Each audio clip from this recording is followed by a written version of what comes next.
Ternyata yang memegang tangan Reg ialah Ojen sang tak tergoyahkan. Setelah melepaskan tangan Reg, gondola pun diturunkan. Saat mereka berada di atas, Riko memperkenalkan dirinya, namun Ojen telah mengetahui itu. Di sana Riko berterima kasih kepada Ojen karena telah menolongnya dan mengatakan maksud kedatangannya ke sana, yaitu kalau ibunya kini telah menunggunya. Namun Ojen berkata kalau dirinya sangat kecewa setelah meninggalkan Underbell demi wadah yang sangat berat itu, karena Ojen masih ada urusan dirinya menyuruh ulirnya yaitu Maruruk untuk mengajak Riko dan Reg mengobrol sambil berkeliling.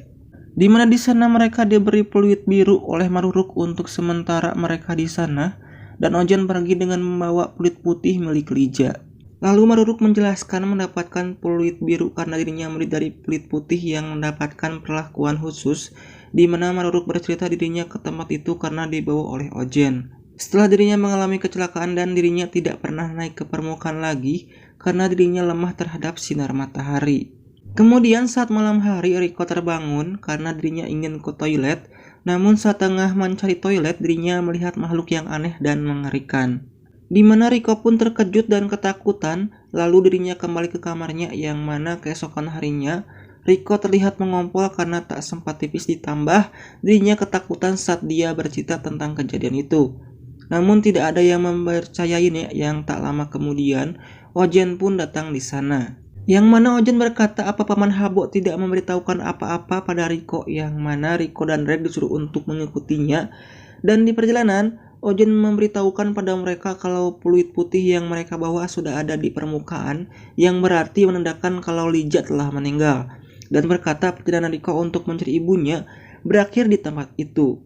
Yang mana Ojen menemukan peluit putih dan dokumen tersegel itu di kuburan, yang mana kuburan itu berada di lapisan keempat area terdalam cawan raksasa, di mana terdapat daratan yang dipenuhi bunga keberuntungan abadi, yang ternyata tempat itu adalah kesukaan Lija. Riko pun terkejut dan Ojen pun menjelaskan kalau surat itu bukan tulisan dari Lija, yang mana Ojen juga tidak tahu kenapa surat itu tercampur di dokumen tersegelnya. Walaupun setelah mendengarkan itu, Riko warangkang tetap ingin memastikannya sendiri. Kemudian sampailah mereka ke tempat tujuan yaitu ruangan Ojen, dan saat mereka berada di dalam, perhatian mereka langsung terfokus pada sebuah kubus besar. Sementara itu Paman Habo bercerita pada Nat dan Sigi kalau penjelajahan terhebat ialah peluit putih, di mana mereka disenjatai dengan artefak dunia bawah yang mereka temukan sendiri. Lalu Shin kembali ke Riko yang mana dia heran kenapa artefak yang ada di depannya tidak tercatat di buku kompilasi, di mana kubus itu adalah wadah penangkal kutukan. Namun Ojen berkata setengah benar, yang mana ternyata meskipun ada orang di dalam wadah itu, mereka masih bisa terkena kutukan Abyss dan mati, namun masih bisa bergerak. Yang dimana ternyata Riko ini telah mati saat dilahirkan karena mengganggu Ojen. Ojen pun melemparkan Riko ke wadah itu, namun Riko malah bergerak, di mana makhluk yang Riko lihat itu adalah daging yang diletakkan Ojen di dalam wadah tersebut. Yang mana Ojen berniat untuk memakannya di malam hari, namun daging itu malah berlari ke sana kemari lalu kabur. Setelah beberapa lama daging itu berhenti bergerak, namun setengahnya lagi masih terus bergerak. Lalu Ojen bertanya kepada Riko, bisa bertahan di sana? Tentu saja Riko sangat terpukul mendengarnya. Ojen mengatakan itu semua karena dirinya membenci Riko, yang kemudian Reg menyuruh Ojen untuk berhenti menyakiti Riko lagi. Namun Ojen malah menargetkan Reg, di mana Ojen memegang tangan Reg dengan kuatnya. Hingga Reg pun dibuat gemetaran karena kuatnya kekuatan Ojen. Lalu Reg mencoba mengikatnya, namun Ojen dengan mudahnya terlepas dari ikatan itu. Yang kemudian karena penasaran, Ojen menangkap Reg lalu membantingnya.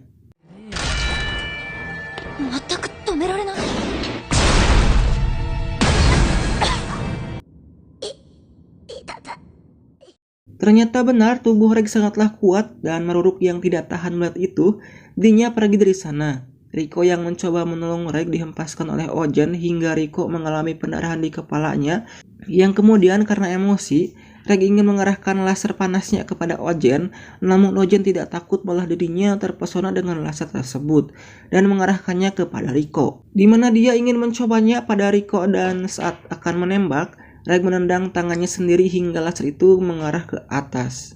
Kemudian saat Ojen lengah, Reg menyundul Ojen hingga terlempar. Di sanalah terlihat bahwa tangan Ojen begitu menyeramkan, di mana ternyata Ojen menyuntikkan 120 titik di sekujur tubuhnya dengan menggunakan susuk 1000 manusia. Itu adalah rahasia ketahanan tubuhnya. Kemudian Ojen menggunakan jirahnya dan tiba-tiba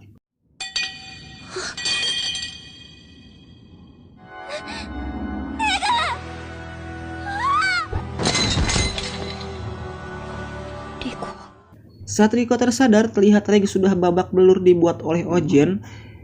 Di sana Reg diinjak hingga Reg pingsan. Tibalah saat Reg terbangun, sudah ramai orang di depannya yang ternyata Maruruk pergi tadi memanggil mereka.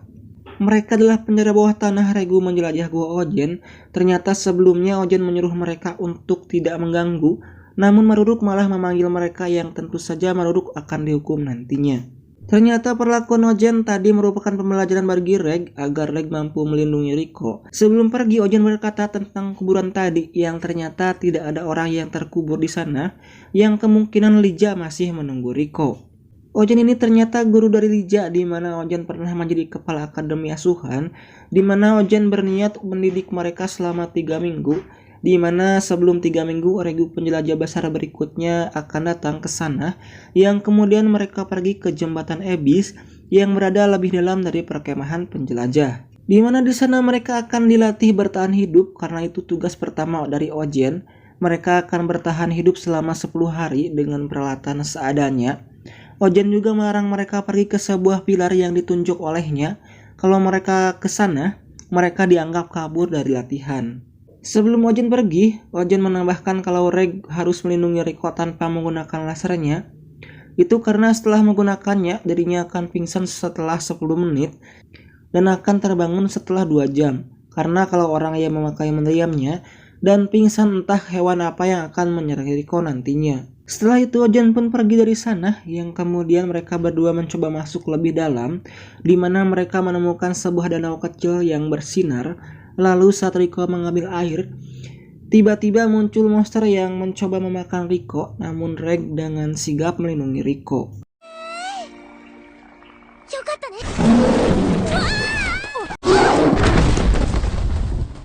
Setelah itu mereka berdua membuat sebuah gubuk untuk mereka berteduh. Kegiatan mereka dipantau oleh wajah dan bawahannya. Saat mereka membuat api, mereka dihampiri monster badak yang memadamkan api mereka. Lalu Riko menyusun rencana untuk menangkap badak tersebut untuk mereka makan. Dan saat rencana itu dilakukan, mereka pun berhasil menangkap badak tersebut. Lalu cerita beralih kepada Lija yang melemah saat dilahirkan, di mana Lija menyuruh Ojen membawa wadah itu dan meninggalkan Lija.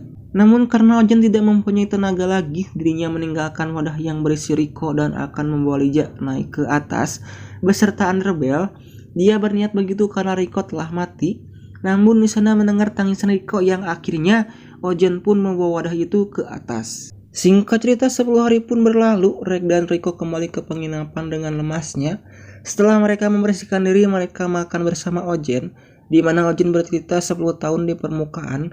Para prajurit hanya menganggap beberapa tahun berlalu di dasar dunia bawah. Dan Ojen menyuruh mereka untuk tidak berlama-lama di lapisan kelima karena agar mereka tidak berpapasan dengan planet putih lainnya.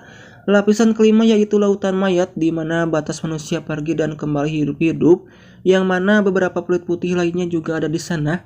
Pertama, penguasa pedoman yaitu Wakuna sang terpilih, dan yang kedua penguasa misterius, dan yang ketiga penguasa pajar, yang mana mereka bertiga berada di kedalaman. Di antara mereka terutama Bonred adalah yang paling bermasalah, di mana Ojen menyuruh mereka untuk berhati-hati pada Bonred. Di sana Ojen penasaran tentang kertas yang tertulis itu karena tulisan itu bukan Lija yang menulisnya. Ditambah kertas yang digunakan adalah artefak yang belum diketahui, di mana Ojen berusaha menyobeknya, namun kekuatan Ojen pun tidak mampu merobek kertas itu. Kemudian Ojen juga memberikan senjata yang disebut Blaze Rap kepada Riko, di mana senjata itu adalah milik Lija. Senjata itu bisa menembak layaknya pistol, namun karena ada bagian yang rusak, senjata itu hanya bisa dipakai beberapa kali saja. Lalu Ojen juga menceritakan sebuah rahasia, di mana dirinya membocorkan informasi tentang penyelaman terakhir para generasi Fluid Putih yang hanya dibicarakan oleh mereka saja. yaitu berbagai macam rahasia yang mana soal alat gaib untuk melintas ke lapisan kelima, lalu soal warna nada peluit putih sebagai kunci pengaktifkan kelas artefak tertentu, yang kemudian mereka pun bersiap untuk ke lapisan berikutnya.